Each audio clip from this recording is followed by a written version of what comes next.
పక్క కోనసీమలో గడ్డ చలిగాలులు అయినప్పటికీ కలియుగ ప్రత్యక్ష దైవం కొలువైన వాడపల్లి వెంకటేశ్వర స్వామిని దర్శించేందుకు భక్తులు లక్షలాదిగా పోటెత్తుతున్నారు. గడ్డ చలిలో సైతం రాత్రి 3 గంటల సమయంలో క్షేత్రానికి రాష్ట్ర నలుమూల నుండే కాదు దేశ నలుమూల నుండి భక్తులు వాడపల్లి దివ్యక్షేత్రానికి చేరుకున్నారు. ఈ సందర్భంగా 3 గంటల నుంచి కూడా స్వామివారి దర్శనానికి పోటెత్తారు.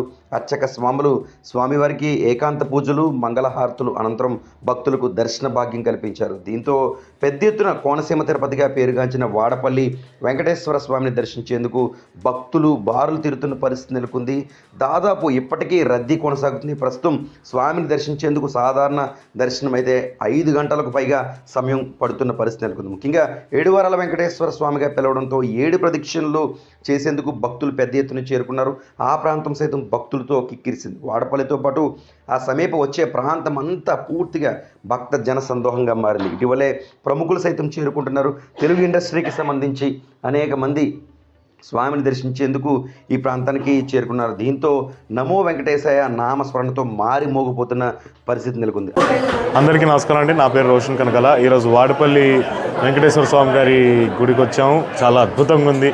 ఇక్కడ ఎనర్జీ కానీ అన్నీ కూడా చాలా ప్రశాంతంగా కొంచెం మైండ్ అంతా కామ్ అయింది. ఇంకా అలాగే 7 వారాలు ఇక్కడికి వస్తే 7 వారాలు మిస్ అవ్వకుండా వస్తే స్వామివారు ఏది కావాలంటే అది ఇస్తారని చెప్పారు. అండ్ అలాగే నేను ఒక సంకల్పం అనుకున్నాను, జరుగుతుందని నమ్ముతున్నాను. అండ్ ఇక్కడికి వచ్చినందుకు ఇక్కడికి మమ్మల్ని తీసుకొచ్చినందుకు స్వామివారి తీసుకొచ్చారు. సో మా అదృష్టం అది ఇక్కడ ఆయన దర్శనం తీసుకోవడం.